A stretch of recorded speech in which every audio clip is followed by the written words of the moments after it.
Hello friends, welcome to all of you in the Mangnare Biology classes. Myself Gunal Mangnare. Friends, in the last class we had discussed about the types of pollination and agencies of pollination which help in the process of fertilization. Actually, in sexual reproduction there are three events occur. One is gametogenesis, means before fertilization. Gametogenesis and gamete transfer occur, and that two processes are already finished in the sexual reproduction of plants. Formation of gamete, male gamete from the pollen grain, female gamete from the ovule, already finished. Now transfer of gamete also takes place. Pollination process over.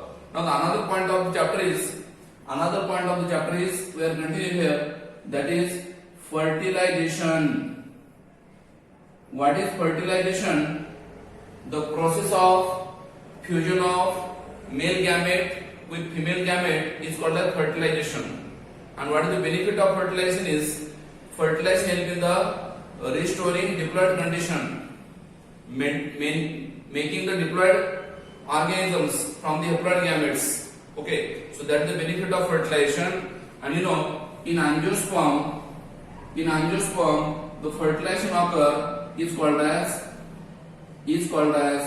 double fertilization. In kingdom Plantae, angiosperm is the advanced plants. Division angiosperm is the advanced plants, and in which there is the double fertilization occur. Now, what is double fertilization? Two male gamete fused with two female gamete is called a double fertilization. How it occur? How it takes place? When the pollen grain fall on the stigma. When pollen grain fall on the stigma, they form pollen tube, and that pollen tube enter into the ovary and then ovule. Okay, there are many pollen grains fall on the stigma. Among that, one of the pollen grain form pollen tubes, and that pollen tube is called as pollen grain produce pollen tube. That pollen tube is called as fully developed male gametophyte. Why? Because in that pollen tube, it produces what? Three cells. Which are the three cells? One is called as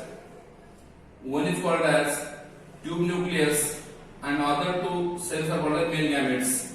And that pollen tube penetrate from the stigma, the style, and the ovary, and when it reaches to the ovary, there is the formation of tube nucleus. Initially, tube nucleus helps to carry pollen tube towards the female gamete, and behind the tube nucleus there is the having two male gamete also.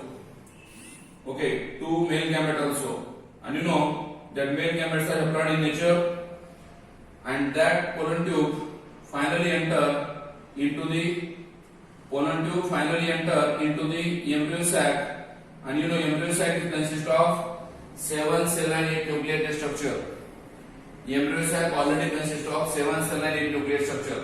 So this is the pollination, entry of pollen tube, and then pollen tube enter into the ovule, touch to the embryo sac, and fuse with two female gametes. That is, two male gametes fuse with two female gametes. How this phenomenon occur? Basically, हम पहले discuss करते हैं कि pollination के बाद pollen tube कैसे entry करते हैं.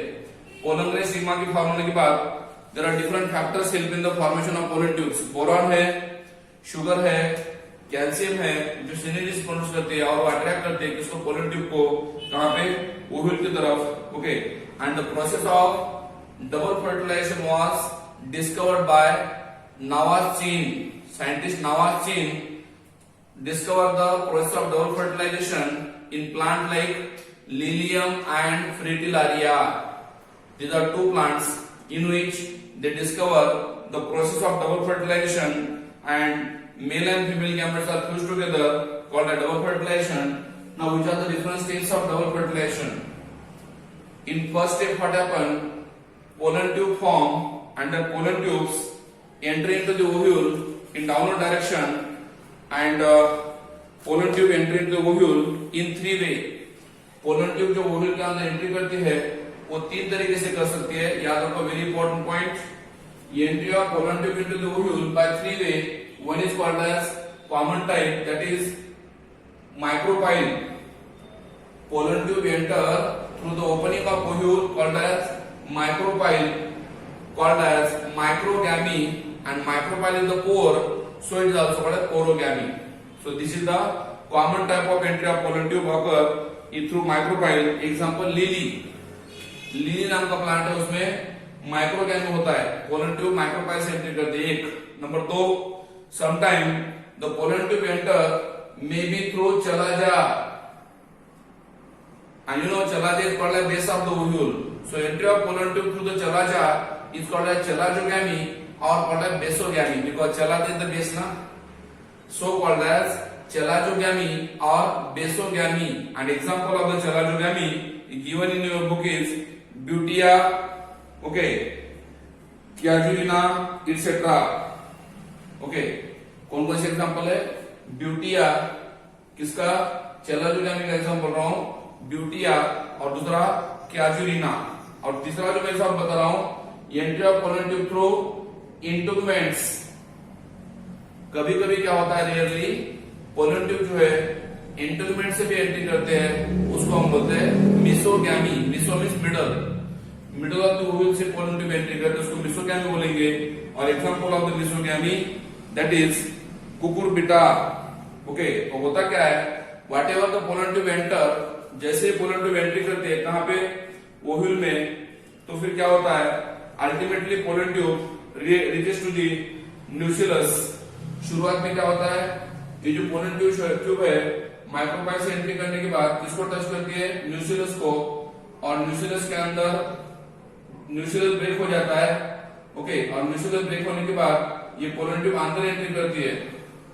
और मैंने ऑलरेडी बोला आपको, मैं बोल चुका आपको कि ट्यूब न्यूक्लियस जो है वो पोलन ट्यूब को गाइड करता है अंदर जाने के लिए, है ना। जैसे कि सपोज कंसीडर करो, ये 2 मेल गैमेट को पोलन ट्यूब की तरफ, मतलब ओव्यूल एक की तरफ लेके जाने के लिए, गाइडलाइन करने के लिए हेल्प करते हैं कौन? दैट ट्यूब न्यूक्लियस, है कि नहीं? ट्यूब न्यूक्लियस हेल्प करते हैं। और फिर बाद में क्या होता है, आपको पता है, जब ये पोलन ट्यूब एम्ब्रियो सैक को टच करती है, याद रखो, when this pollen tube touch to the embryo sac, touch करने के बाद दोनों में से एक सिनेडिड जो है, सिनेडिड कितने रहते? 2 रहते हैं, उसमें से एक सिनेडिड क्या होती है? ब्रेक हो जाती है। आउट ऑफ 2 सिनेडिड्स एक सिनेडिड ब्रेक हो जाती है, और आपको मैंने बोला था सिनेडिड्स फॉर्म फिलीफॉर्म अपैरेटस। सिनेडिड्स क्या बना रही है? फिलीफॉर्म अपैरेटस बना रही है, और दैट अपैरेटस अट्रैक्ट करता है किसको? पोलन ट्यूब को। ओके, आइदर ऑफ द सिनेडिड, मतलब दोनों में से किसी भी, दोनों सिनेडिड्स में से कोई से भी सिनेडिड में से क्या होते हैं? पोलन ट्यूब एंट्री करते हैं। जैसे भी एंट्री करते हैं पोलन ट्यूब का क्या होता है? ओके, पोलन ट्यूब का क्या होता है? Synergids start endosmosis. Pollen tube touch करने के बाद सिनेडिड्स में क्या होता है? एंडोस्मोसिस होता है, मतलब अंदर पानी भरता है। ओके, सिनेडिड्स के अंदर पानी आता है, और सिनेडिड्स के अंदर पानी आने की वजह से ये पोलन ट्यूब टच करता है उसको, और पोलन ट्यूब में क्या होता है? वाटर से फिल होता है ना। पोलन ट्यूब के अंदर वाटर फिल होता है, और फिर अंदर प्रेशर क्रिएट होने की वजह से ये सिनेडिड्स भी डिजेनरेट हो जाती है, ब्रेक हो जाती है, और पोलन ट्यूब भी स्वेल होकर ब्रेक हो जाता है। और आपको पता है ये ट्यूब न्यूक्लियस फिर बाद में जैसे ही पोलन ट्यूब एम्ब्रियो सैक को टच करती है, ट्यूब न्यूक्लियस डिसइंटीग्रेट हो जाता है, ट्यूब न्यूक्लियस डिजेनरेट हो जाता है, और फिर पोलन ट्यूब को या मेल गैमेट को बाद में कौन गाइड करता है? दैट 2 मेल गैमेट्स आर, ये 2 मेल गैमेट जो है उसको बाद में कौन गाइड करता है? सिनेडिड्स गाइड करती है। सिनेडिड्स के द्वारा दोनों में से एक सिनेडिड्स क्या करते हैं? पोलन ट्यूब को स्वेल करने के लिए हेल्प करते हैं। पोलन ट्यूब ब्रस्ट हो जाते हैं बाद में, and result of pollen tube burst होने की वजह से पोलन ट्यूब एम्ब्रियो सैक के अंदर एंट्री होती है, और फिर 2 मेल गैमेट्स डिस्चार्ज होते हैं। और जैसे ही ये सिनेडिड ब्रेक हो जाता है, याद रखो, जैसे ही सिनेडिड ब्रेक हो जाता है, ओके, तो उसके अंदर का न्यूक्लियस भी ब्रेक हो जाता है and degeneration of the tube nucleus and synergids nucleus appear shadow structure, shadow colour structure माने एक्स बॉडीज। ट्यूब न्यूक्लियस का स्ट्रक्चर, ट्यूब न्यूक्लियस था ना यहाँ पे, उसका स्ट्रक्चर और सिनेटिस का स्ट्रक्चर, सिनेटिस का न्यूक्लियस जब ब्रेक हो जाता है तो वहां पे एक शैडो बनती है, तो उसको बोलते हैं हम लोग यक्स बॉडी बोलते हैं। क्या बोलते हैं? X body. ओके, और फिर क्या होता है, याद रखो मैं सबसे इंपॉर्टेंट पॉइंट बता रहा हूं। अभी तक यहाँ पे क्या थे? पोलर न्यूक्लिया थी ना। जैसे ही पोलर ट्यूब एंट्री करती है, याद रखो, जैसे ही पोलर ट्यूब एंट्री करती है कहां पे? एम्ब्रियो साइट के अंदर। ये जो पोलर न्यूक्लिया थे, ये पोलर न्यूक्लिया क्या होते हैं? फ्यूज हो जाते हैं, और फ्यूज होने के बाद उसका क्या बनता है? Secondary nucleus. Polar tube entry करने के बावजूद, एंट्री करने के इमीडिएटली बाद, ओके, पोलर न्यूक्लिया फ्यूज होकर क्या बनता है? एक न्यूक्लियस बनता है, उसको हम बोलते हैं सेकेंडरी न्यूक्लियस। और सेकेंडरी न्यूक्लियस के ऊपर प्रॉपरली सेल वॉल नहीं रहती। ओके, और इधर तो आपको पता होगा चलाजा की तरफ क्या है? ये 3 एंटीपोडल्स है। चलाजा की तरफ ये 3 सेल कौन है? एंटीपोडल्स है, जो कि हैप्लॉइड है। ओके, और ये सेकंड न्यूक्लियस जो है डिप्लॉइड है, और सिनेटिस भी हैप्लॉइड थे, उसमें से एक सिनेटिस ब्रेक हो गई। इसका मतलब ड्यूरिंग फर्टिलाइजेशन एम्ब्रियो सैक की एक सेल डिसइंटीग्रेट हो गई, और आफ्टर फर्टिलाइजेशन भी क्या होता है? बाकी की एक सिंगल सेल और 3 एंटीपोडल सेल ये भी डिसइंटीग्रेट हो जाते हैं।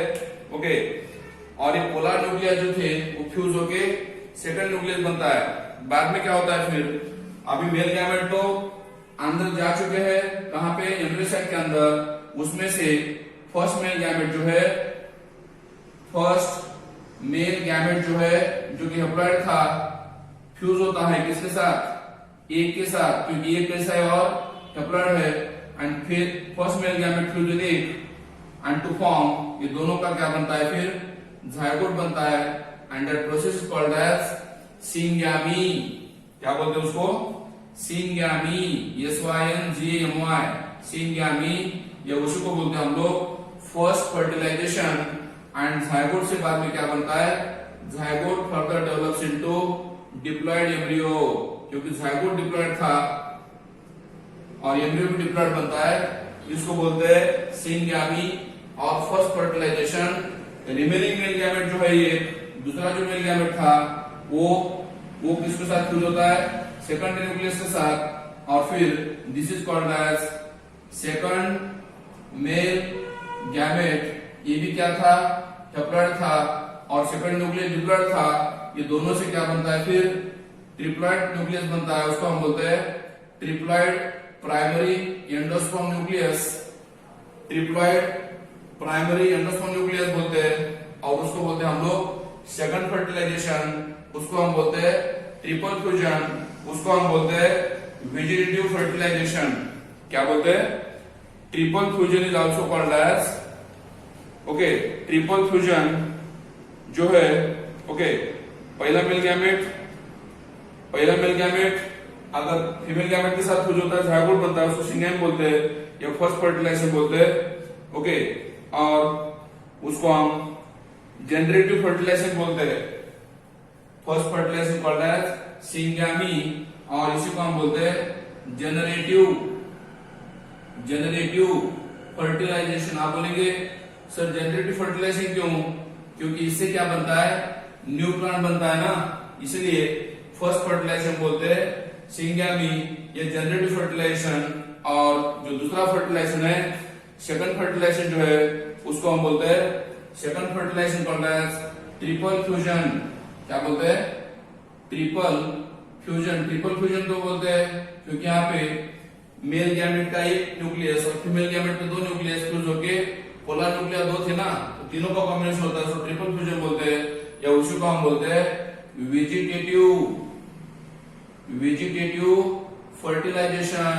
और आपको ये भी पता होगा कि triple primary endosperm further develops into endosperm.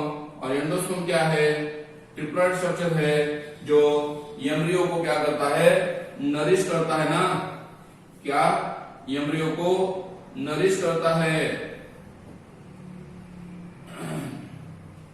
Nourish करता है। जैसे ही जायगोट बनता है, जैसे ही जायगोट बनता है, ये जायगोट क्या करता है, उसके ऊपर, जायगोट के ऊपर एक छोटा सा कोट बनाता है। ओके, रेस्टिंग फेज में जाता है थोड़ा सा, जब तक एंडोस्पर्म ना बने, जब तक एंडोस्पर्म से न्यूट्रिशन ना मिले, तब तक जायगोट के ऊपर एक कोट बनता है, and that coat forming zygote in resting condition called as oospore, OOSPORE, oospore बोलते हैं हम उसको। जायगोट से oospore बनता है।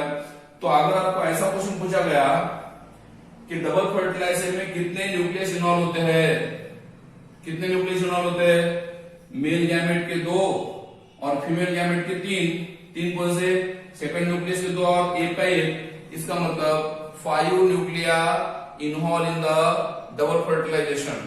और सेल कितने, 4 सेल। डबल फर्टिलाइजेशन के अंदर सेल कितने इन्वॉल्व होते हैं, 4 सेल की, तो कितने इन्वॉल्व होते हैं, 4, और न्यूक्लियस कितने इन्वॉल्व होते हैं, 5, 1। बाद में जायगोट बनने के लिए, जायगोट बनने के लिए 2 सेल 2 न्यूक्लियस, और एंडोस्पर्म बनने के लिए 2 सेल और 3 nucleus. So this is about the combination of formation of endosperm in the plants. इस तरीके से एंडोस्पर्म बनता है प्लांट में। ओके, और एम्ब्रियो भी बनता है, और इसको डबल फर्टिलाइजेशन। आपको ये नोट करना है कि फर्टिलाइजेशन के बाद क्या बनता है, प्राइमरी एंडोस्पर्म से बाद में माइटोसिस डिवीजन होके प्राइमरी एंडोस्पर्म न्यूक्लियस में माइटोसिस डिवीजन होने के बाद एंडोस्पर्म बनता है, जो बाद में एम्ब्रियो को नरिश करता है। Endosperm help to nourish the embryo. Okay, and role of endosperm is provide nourishment for developing embryo, and till the development of endosperm, जब तक एंडोस्पर्म डेवलप नहीं होता, जायगोट रेस्टिंग कंडीशन में रहता है, और उसका क्या बनता है, oospore बनता है। OOSPOR, उसको हम बोलते हैं oospore, या उसी को बोलते हैं हम लोग रेस्टिंग जायगोट बोलते हैं। Okay, this is about the double fertilization, peculiar character of angiosperm। और याद रखो डबल फर्टिलाइजेशन की सिग्निफिकेंस क्या है अभी, what are the double significance of double fertilization. पहला सिग्निफिकेंस ये है कि डबल फर्टिलाइजेशन खाली एंजियोस्पर्म में होता है, इसका मतलब this is the unique feature, double fertilization is the unique feature of angiosperm. Division angiosperm का यूनिक फीचर है, जहां पे क्या होता है, 2 पैरेंट प्लांट्स इन्वॉल्व होते हैं, या फिर सीड बनता है, and seed help to store food. Okay, and एक का फर्टिलाइजेशन होने के बाद जायगोट से बाद में सीड बनता है। Next, diploid zygote develops into embryo, diploid zygote से एम्ब्रियो बनता है, और consequently that embryo develops into new plants. Diploid मतलब हैप्लॉयड गैमेट से डिप्लॉयड जायगोट बनता है, डिप्लॉयड जायगोट से क्या बनता है, एम्ब्रियो बनता है, और एम्ब्रियो से क्या बनता है, फ्लूइड रेडिकल बाहर आके न्यू प्लांट बनता है। Second significance. Third significance is triple fusion जब होता है, उसको ट्रिप्लॉयड प्राइमरी एंडोस्पर्म न्यूक्लियस बोलते हैं। ट्रिपल फ्यूजन जो होता है, ट्रिप्लॉयड प्राइमरी एंडोस्पर्म जो बनता है, उससे एंडोस्पर्म बनता है, and endosperm is the nutritive tissue for developing embryo, provide nourishment for the developing embryo. It restore the diploid condition. चौथा सिग्निफिकेंस बोल रहा हूं, fourth significance, double fertilization restore the diploid condition in plants. Okay, और fusion होता है किसका, 2 haploid male gamete का। Okay, और जब हैप्लॉयड मेल गैमेट फ्यूज होते हैं तो फर्टाइल कंडीशन आ जाती है, उसको हम बोलते हैं सिंग्यामी। और जैसे गैमेट का फ्यूजन होता है, आपको पता होगा, 2 अलग अलग सेल की गैमेट मिक्स होते हैं, क्रोमोसोम मिक्स होते हैं, जीन मिक्स होते हैं, और जिसकी वजह से क्या होता है, जेनेटिक रिकॉम्बिनेशन होता है सेक्सुअल रिप्रोडक्शन में, और जो जेनेटिक रिकॉम्बिनेशन होता है, वेरिएशन होता है, और वेरिएशन होने की वजह से उस प्लांट में इवोल्यूशन होने के चांसेस होते हैं, अलग अलग प्लांट बनते हैं। और सबसे लास्ट सिग्निफिकेंस बता रहा हूं, they help in the avoid polyembryony. क्यों पॉलीएम्ब्रियोनी अवॉइड करते हैं, क्योंकि एट ए टाइम एक ही पोलर ट्यूब एंट्री कर पाती है, स्टिग्मा जो है एक ही पोलर रिंग की पोलर ट्यूब को अलॉट करता है, और फिर ज्यादा एम्ब्रियो नहीं बन पाते सेल के अंदर, and avoid the polyembryony seed. So this is about the double fertilization and significance of double fertilization process. With all detailed explanation I am given you. Thank you. Have a good day. तो देखो मैं आपको double fertilisation process जो है एक अपने local language में बता रहा हूँ। ओके, तो रेगुलर हमारे जो सराउंडिंग एग्जाम्पल होता है उससे रिलेटेड दिखा रहा हूँ। जैसे आपको पता है, जब शादी होती है, तो शादी के दौरान क्या होता है, सपोज शादी दुल्हन के गांव में है तो क्या होता है, सपोज एंथर मतलब क्या है, दूल्हा है ना, या दूल्हे का गांव है, एंथर मतलब दूल्हे का गांव है। तो दूल्हे के गांव से क्या हो रहा है, ये जो दूल्हा है दूल्हे के गांव से दुल्हन के गांव की तरफ जा रहा है। ये क्या है, कार्पेल जो है दुल्हन का गांव है, एंथर जो है दूल्हे का गांव है। तो दूल्हे के गांव से दुल्हन के गांव की तरफ कौन जा रहे हैं, दूल्हे जा रहे हैं ना। ओके, तो जैसे ये दूल्हा यहाँ पे जाएगा, आपको पता है ओके, ये दुल्हन का गांव है, वहां पे क्या होगा, उसका स्वागत होगा। ओके, और फिर उसको घोड़े के ऊपर बिठाया जाएगा, किसको, दूल्हे को, और उसको उसकी बारात निकाली जाएगी और उसको गाइडलाइन करेगा कौन, ट्यूब न्यूक्लियस। स्लोली स्लोली दुल्हन के गांव में जाने के बाद ये दूल्हे क्या करेंगे, कितने दूल्हे हैं, 2 मेल गैमेट है, मतलब 2 दूल्हे हैं, वो दुल्हन के घर की तरफ जाते हैं। ये दुल्हन का गांव है और ये दुल्हन का घर है, घर की तरफ जाते हैं। जैसे ही घर की तरफ जाते हैं तो ट्यूब न्यूक्लियस, मतलब मैंने बोला था आपको, ट्यूब न्यूक्लियस जो बोला था गाइड करता है ना किसको, ये दोनों दूल्हे को। तो जैसे ही बारात घर के पास जाती है दुल्हन के, ये ट्यूब न्यूक्लियस क्या होता है, अपना घोड़ा लेके निकल जाता है, डिसअपियर हो जाता है, डिस्ट्रॉय हो जाता है, कौन, ट्यूब न्यूक्लियस। फिर बाद में क्या होता है, ये दुल्हन की 2 बहनें जो रहती है उसको हम सालियां बोलेंगे। ये दुल्हन की 2 बहनें हैं, कौन, सिनेटर्स, उसमें से एक दुल्हन की जो बहन है वो गाइडलाइन करते हैं किसको, ये पोलन ट्यूब को। ट्यूब न्यूक्लियस तो चला गया ना, ट्यूब न्यूक्लियस चला गया, घोड़े वाला जो था गाइडलाइन किया, उसने घर तक लाके छोड़ दिया, उसका काम खत्म हो गया। अभी 2 मेल गैमेट जो है, ये 2 मेल गैमेट को कौन गाइड कर रहा है, ये दुल्हन की जो बहनें हैं, दुल्हन कौन है, एक है, दुल्हन कौन है, सेकंड न्यूक्लियस है। अगर दूल्हे 2 है तो दुल्हन भी 2 है ना, और फिर दुल्हन की जो बहनें हैं जिसको हम सिनर्जिस बोल रहे हैं, सिस्टर सेल बोल रहा हूं, वो सिस्टर सेल क्या करते हैं, गाइडलाइन करते हैं किसको, ये मेल गैमेट को। तो उसमें से एक जो बहन है दुल्हन की, वो क्या होती है, खुद को डिसअपियर हो जाती है। ओके, और पोलन ट्यूब को स्वेल कर देती है, और फिर ये पोलन ट्यूब के अंदर के मेल गैमेट्स अंदर जाते हैं, आपको पता होगा। और उसको गाइड कौन कर रहा है, पहले गाइड किया ट्यूब न्यूक्लियस ने, बाद में गाइड किया Philippa apparatus of the synapse। मतलब दुल्हन की जो 2 बहनें हैं उसमें से एक बहन क्या करती है, गाइडलाइन करती है किसको, मेल गैमेट को अंदर जाने के लिए। फिर आपको पता है जैसे मेल गैमेट अंदर जाते हैं उसमें से फर्स्ट मेल गैमेट जो है वो एक के साथ फ्यूज होता है, और फिर क्या बनता है, जायगोट बनता है, उसको बोलते हैं सिंग्यामी, फर्स्ट फर्टिलाइजेशन बोलते। ओके, मतलब पहला दूल्हा और पहली दुल्हन वो दोनों की मैरिज हो गई, और दूसरा जो दूल्हा था, सेकंड मेल गैमेट मतलब क्या था, दूसरा दूल्हा जो था वो भी हैप्लॉइड था, उसका फ्यूजन होकर क्या होता है, ट्रिप्लॉइड प्राइमरी एंडोस्पर्म न्यूक्लियस बनता है, जो कि ट्रिप्लॉइड होता है, इसलिए उसको ट्रिपल फ्यूजन बोलते हैं। और इस तरीके से ये फर्स्ट फर्टिलाइजेशन होता है और ये सेकंड फर्टिलाइजेशन होता है। मैंने आपका रेगुलर एग्जांपल शादी के बारात के बारे में बताया, दूल्हा दुल्हन के एग्जांपल लेके बताया, क्योंकि इजी होता है समझने के लिए। ओके, जैसे कि ये ट्यूब न्यूक्लियस मतलब घोड़े वाला था, गाइडलाइन करता था, और ये दुल्हन की जो 2 बहनें थी सिनेटर्स, वो बाद में पोलन ट्यूब को गाइड करती है। और पर्पस क्या है, मेल गैमेट का फीमेल गैमेट के साथ फ्यूजन करना, और फिर बाद में क्या होता है, डबल फर्टिलाइजेशन प्रोसेस कंप्लीट हो जाती है ना। ओके, नेक्स्ट पॉइंट मैं आपको पढ़ा रहा हूं, आपको पता होगा आफ्टर फर्टिलाइजेशन क्या होता है। फर्टिलाइजेशन जैसे होता है तो एक तरफ एम्ब्रियो बनता है, दूसरी तरफ एंडोस्पर्म बनता है, वो दोनों प्रोसेस साइमल्टेनियस होती है। फर्टिलाइजेशन प्रोसेस जो होती है डबल फर्टिलाइजेशन बोलते हैं उसको हम, 2 मेल गैमेट का 2 फीमेल गैमेट के साथ जो फ्यूजन होता है उसको बोलते हैं डबल फर्टिलाइजेशन। वो खाली एंजियोस्पर्म में होता है, आपको बोला था मैंने। और आफ्टर डबल फर्टिलाइजेशन जायगोट से एम्ब्रियो बनता है, बट दैट एम्ब्रियो ये जायगोट जो है उसको ऊपर कोट फॉर्म करता है, उसको हम स्पोर बोलते हैं। जायगोट के ऊपर क्या होता है, एक कोट फॉर्म होता है, कुछ देर के लिए सस्पेंड होता है वो ग्रोथ, जायगोट की ग्रोथ कुछ देर के लिए सस्पेंड होती है, स्टॉप होती है, उसके ऊपर कोट बनता है, थिक कोट, इसलिए उसको हम स्पोर बोलते हैं। और जैसे ही एंडोस्पर्म बनता है, कहां पे, ओवल के अंदर, सीड के अंदर, तो एंडोस्पर्म क्या करता है, नरिश करता है किसको, एम्ब्रियो को। तो फिर नेक्स्ट पॉइंट आपको मैं बता रहा हूं, दैट इज डेवलपमेंट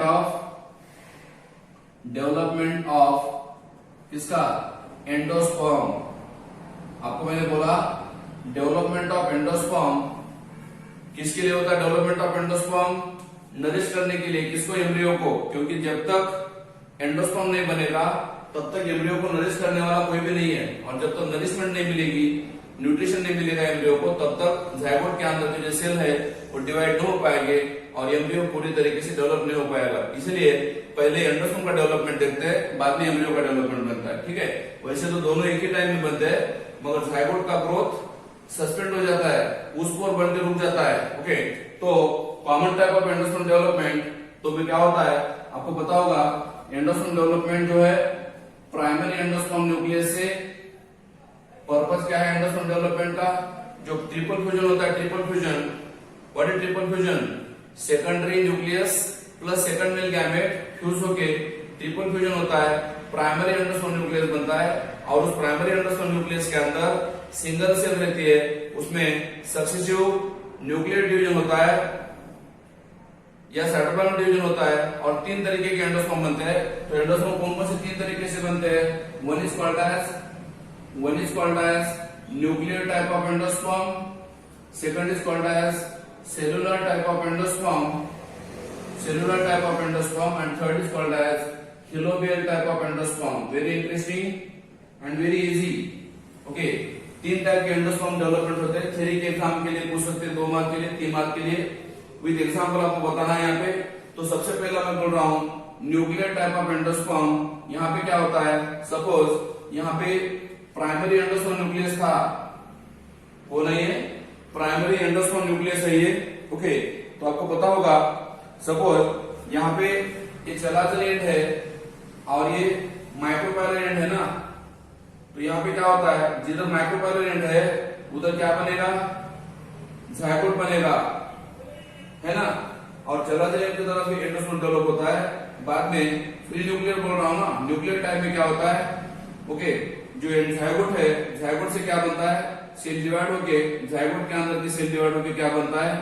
एम्ब्रियो बनता है बाद में। और ये जो प्राइमरी एंडोस्पर्म न्यूक्लियस था, ओके, चलाचल एंड की तरफ प्राइमरी एंडोस्पर्म न्यूक्लियस था, उसके एक के क्या बनते हैं? 2 बनते हैं, 2 के 4 बनते हैं। इस तरीके से एक तरफ ये कौन बन रहा है? एम्ब्रियो बनता है, एम्ब्रियो, और दूसरी तरफ क्या होता है? मिनी फ्री न्यूक्लिया फॉर्म होते हैं। कहाँ पे? एम्ब्रियो साइट के अंदर। ओके, तो इसलिए इसको हमने कहा है free nuclear type of endosperm. Free nuclear type of endosperm, याद रखो, इसमें न्यूक्लियर डिवीजन होता है, फ्री न्यूक्लियर डिवीजन होता है, कैरियोकाइनेस होता है। सबसे पहले प्राइमरी एंडोस्पर्म न्यूक्लियस जो ट्रिप्लॉइड था, बाद में जायगोट था। कहाँ पे? माइक्रोपाइलर चैम्बर की तरफ, माइक्रोपाइलर एंड की तरफ। ओके, माइक्रोपाइलर एंड ये चलाचल एंड है और ये माइक्रोपाइलर एंड है। तो माइक्रोपाइलर एंड की तरफ जो जायगोट था उससे बाद में एम्ब्रियो बन जाता है। ओके, और सेंट्रीपेटल मतलब पेरिफेरल सेंटर। ओके, यहाँ पे पहले कैरियोकाइनेस हो जाता है। What is karyokinesis? Nuclear division होता है। और फिर याद रखो, वेरी इंपॉर्टेंट पॉइंट बता रहा हूँ, जैसे ही न्यूक्लियर डिवीजन होता है, जब एंडोस्पर्म मैच्योर हो जाता है, जैसे कोकोनट में आप देखते हो, कोकोनट में पहले तो वाटर था, कोकोनट मिल्क था, पूरा पानी था। ओके, बाद में क्या होता है? जैसे जैसे मैच्योरिटी आती है तो ये फ्री न्यूक्लियर जो है उसके ऊपर सेलुलर फॉर्म होते हैं। इसका मतलब न्यूक्लियर टाइप जो है वो स्लोली क्या बन जाता है? सेलुलर टाइप बन जाता है। कहां से? Peripheral centre. मतलब पहले न्यूक्लियर टाइप था, बाद में सेलुलर टाइप बन सकता है। कब? At the time of maturity. और उस एग्जांपल मैं बता रहा हूँ, 2 एग्जांपल बता रहा हूँ। पहला एग्जांपल है कोकोनट मिल्क या फिर ग्राउंडनट। ये दोनों में क्या होता है? Free nuclear type of endosperm form होता है और डेवलपमेंट जो होती है न्यूक्लियस की पेरिफेरल सेंटर होती है ना। ओके, तो इस तरीके से ये हो गया free nuclear type of endosperm formation. Okay, बाहर से अंदर या अंदर पानी जमा होता है ना, अंदर नारियल का पानी जो है कोकोनट मिल्क बोलते हैं उसको, बाहर मलाई बनती है, अंदर पानी रुकता है, तो ये है free nuclear type of endosperm. ठीक है, न्यूक्लियर डिवीजन होता है पहले, बाद में second type of cell division बता रहा हूँ। न्यूक्लियर टाइप में आपको एग्जाम्पल बताया मैंने, second type of cell division या second type of endosperm is cellular type. Cellular type में क्या होता है, पहले सेम वैसे ही इनिशियली क्या होता है, प्राइमरी एंडोस्पर्म न्यूक्लियस जो ट्रिप्लॉइड था, बाद में यहाँ पे क्या हो रहा था, ओनली कैरियोकाइनेसिस, मतलब न्यूक्लियर डिवीजन हो रहा था। साइटोकाइनेसिस बाद में लेट हुआ ना, मगर यहाँ पे वैसे नहीं है। यहाँ पे क्या होगा, इधर क्या है, ये जायगोट है, जायगोट से क्या बनता है, इधर एम्ब्रियो बन गया। ओके, जैसे ही एम्ब्रियो बनता है वैसे एक सेल, दो सेल, तीन सेल, चार सेल ऐसे बन जाते हैं, और हर एक सेल के ऊपर क्या बनता है, हर एक सेल के ऊपर क्या बन जाता है, सेल वॉल बन जाता है। तो ये क्या था, फ्री न्यूक्लियेट था, that is multi nuclear type of endosperm था ना, मल्टी न्यूक्लियर टाइप था, और ये मल्टी सेलुलर टाइप है, इसलिए हम बोलेंगे इसको, क्या बोलेंगे, सेलुलर टाइप। सेलुलर टाइप मतलब यहाँ पे क्या हुआ, कैरियोकाइनेसिस भी हुआ और साइटोकाइनेसिस भी हुआ। सेलुलर टाइप में क्या क्या होता है, nuclear division followed by formation of cell wall, means karyokinesis के बाद साइटोकाइनेसिस होता है और फिर सेलुलर टाइप ऑफ एंडोस्पर्म बन जाता है। इसका एग्जांपल मैं आपको बता रहा हूं, धतूरा में होता है ऐसे। ओके, सेलुलर टाइप स्टार्टिंग से ही क्या होता है, न्यूक्लियस डिवीजन होने के बावजूद सेलुलर फॉर्म होता है, इसलिए उसको बोलते हैं हम लोग cellular type of endosperm formation. Example mini dicot plant में होता है। Edible part of the coconut है, सेलुलर टाइप का बोल रहा हूँ। Edible part of the coconut जो है, जिसको हम खोबरा बोलते हैं वो, और धतूरा जो है, दोनों एग्जांपल सेलुलर टाइप के है। और तीसरा एग्जांपल मैं आपको बता रहा हूँ, कौन सा, हेलोबेल टाइप। हेलोबेल टाइप थोड़ा इंटरेस्टिंग है। ओके, उसमें क्या होता है, देखो हेलोबेल टाइप में क्या होता है, स्टार्टिंग में वैसे ही क्या है, ये प्राइमरी एंडोस्पर्म न्यूक्लियस जो ट्रिप्लॉइड था। ओके, इधर क्या है, ये what is this is zygote था। और यहाँ पे क्या होता है, मैंने आपको पहले बोल चुका हूं मैं, ये चलाजल एंड है, ये माइक्रोपाइलर एंड है। तो चलाजल एंड की तरफ क्या होती है, सेल छोटी बन जाती है, और माइक्रोपाइलर एंड की तरफ सेल बड़ी बन जाती है। इसीलिए हम बोलते हैं उसको अनइक्वल सेल डिवीजन। पहले प्राइमरी एंडोस्पर्म न्यूक्लियस सिंगल रहता है, सेल सिंगल है, यहाँ पे न्यूक्लियर डिवीजन होता है, और एक सेल छोटी बनती है, दूसरी सेल बड़ी बनती है। जो छोटी सेल है चलाजल के एंड की तरफ, उसको बोला मैंने चलाजल एंड, चलाजल चैम्बर। जो माइक्रोपाइलर एंड की तरफ बड़ी सेल बनती है, उसको बोला मैंने क्या, माइक्रोपाइलर चैम्बर। ओके, ये है चलाजल चैम्बर, ये है माइक्रोपाइलर चैम्बर। तो दोनों चैम्बर में पहले फ्री न्यूक्लियर डिवीजन होता है। Okay, restricted largely in the monocot. और helobial type of endosperm formation जो होता है वैलिसनारिया में होता है। वैलिसनारिया पता है, एक्वाटिक प्लांट है, वैलिसनारिया एक्वाटिक प्लांट है। और Helobiae order of the monocot plant में हिलोबी नाम की जो ऑर्डर है, प्लांट की ऑर्डर, उसमें हिलोबेल टाइप ऑफ एंडोस्पर्म आपको मिलता है। मैंने क्या बोला आपको, प्राइमरी एंडोस्पर्म न्यूक्लियस से पहले दो सेल बन गए, छोटी सेल, बड़ी सेल, छोटी सेल, चलाजल चैम्बर, बड़ी सेल, माइक्रोपाइलर चैम्बर। दोनों चैम्बर में डिवीजन होता है। और याद रखो, दोनों चैम्बर में डिवीजन होने के बाद, है ना, माइक्रोपाइलर चैम्बर में और चलाजल चैम्बर में क्या, और इसलिए इसको हम बोलते हैं इंटरमीडिएट टाइप ऑफ एंडोस्पर्म। क्यों? क्योंकि ये जो एंडोस्पर्म है, इसमें आपको न्यूक्लियर टाइप के भी कैरेक्टर मिलेंगे और सेलुलर टाइप के भी कैरेक्टर मिलेंगे। फ्री न्यूक्लियर डिवीजन भी मिलेगा, सेलुलर फॉर्मेशन भी दिखेगा, इसलिए इसको बोलते हैं इंटरमीडिएट टाइप ऑफ एंडोस्पर्म बोलते हैं। Okay, divide by mitosis, primary endosperm nucleus divide by mitosis to form a two larger micropylar chamber बन गया, और स्मॉलर चलाजल चैम्बर बन गया। सेलुलर फॉर्मेशन होते दोनों के अंदर। ओके, तो उसको हम हेलोबियम बोलते हैं ना, कॉल्ड है हेलोबियम। और फिर लिक्विड एंडोस्पर्म बनता है, एक तरफ लिक्विड एंडोस्पर्म बनता है ऊपर। तो यहाँ पे पहले दोनों तरफ क्या था, लिक्विड एंडोस्पर्म था, इधर भी और इधर भी लिक्विड एंडोस्पर्म था। फिर बाद में क्या होता है, उसके अंदर सेल वॉल बनती है ना, मतलब पहले लिक्विड था और बाद में दोनों चैम्बर में सेल वॉल बनती है, सॉलिड एंडोस्पर्म बनता है ना। पहले endosperm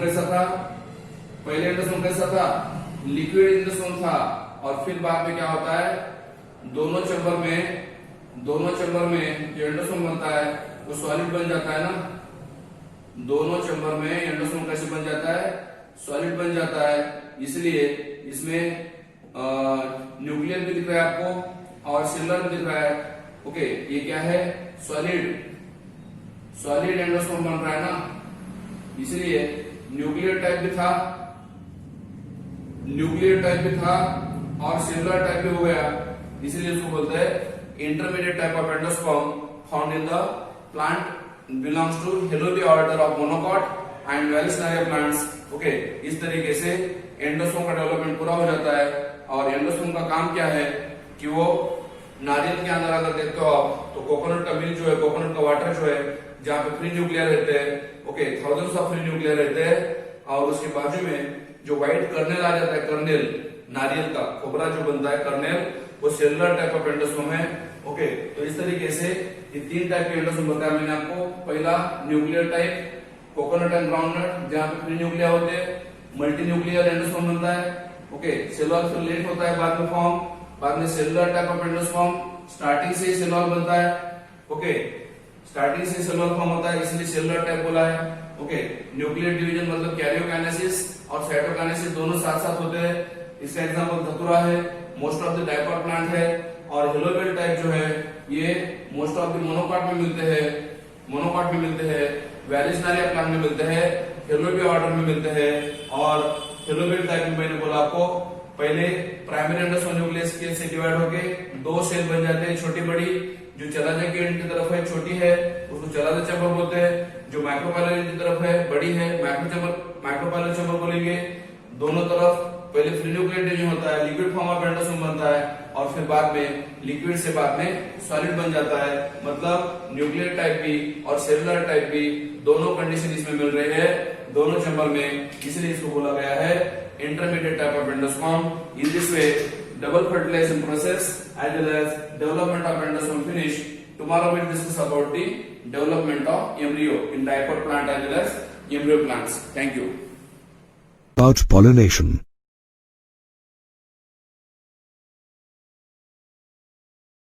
An important process that ultimately leads to fertilization and the production of seeds in plants. In flowering plants, pollination is an important mechanism that aids in transferring the pollen released from the anther to the stigma of the flower. If the pollen is of the right type, the stigma induces it to germinate and produce a pollen tube. The pollen tube, containing the two male gametes, then secretes hydrolytic enzymes which help the pollen tube to digest the tissues of the style as it travels down to enter the ovule through the micropyle, a minute opening in the ovule. Inside the ovule, the pollen tube encounters the embryo sac, the female gametophyte, containing 3 antipetals, 2 synergids, an egg cell, and a central cell with 2 polar nuclei.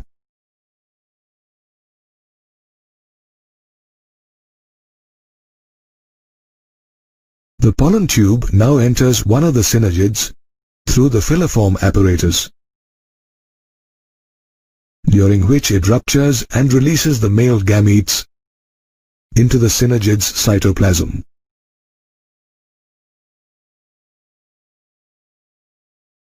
Of the 2 male gametes, one enters the egg cell and fuses with its nucleus. This fusion, known as syngamy or first fertilization, results in the formation of a diploid zygote.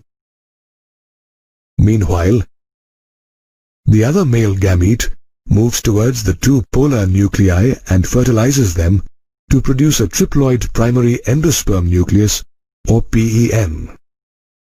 Incidentally, this fusion is known as triple fusion, as it involves the fusion of 3 haploid nuclei. After the triple fusion, the central cell is called the primary endosperm cell. Did you know that syngamy and triple fusion together represent double fertilization, a phenomenon unique to flowering plants.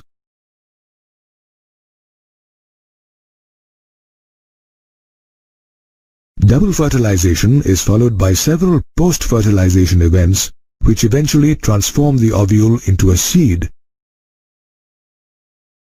and the ovary into a fruit.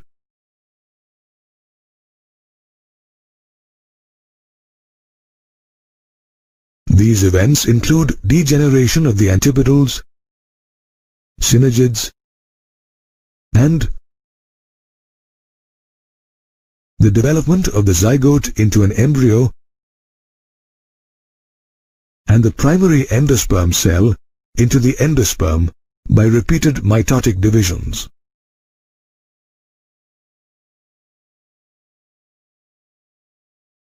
Endospermic development is of three types: nuclear endospermic development, cellular endospermic development, and halobial endospermic development. In nuclear endospermic development, which is the most common type of endosperm development, the primary endosperm nucleus divides mitotically and forms free nuclei. This division is sometimes followed by cytoplasmic divisions from the periphery. In the case of cellular endospermic development, which is seen in plants such as Utricularia, the division of the primary endosperm nucleus is immediately followed by cytoplasmic divisions. Halobial endospermic development, on the other hand, is an intermediate type of development where half the cells develop in cellular mode and the other half undergo free nuclear divisions. Interestingly, the number of free nuclei formed prior and post-cellularization differs greatly. Take the case of a tender coconut fruit, where the coconut water that you see is actually thousands of free nuclei. As the coconut matures, cellularization leads to a decrease in the quantity of water and the formation of the white kernel, the cellular endosperm. Therefore, in the coconut, we find both free nuclear endosperm made up of thousands of nuclei and cellular endosperm. Histological studies have shown that endosperm contains stored food in the form of starch or proteins, as in cereals, or oil, as in castor or coconut. This food provides nourishment to the zygote while it is developing into an embryo. It is interesting to note that the endosperm also forms a major source of nutrition for human beings. Incidentally, the development of the embryo, also known as embryogeny, occurs only after a certain amount of the endosperm has developed.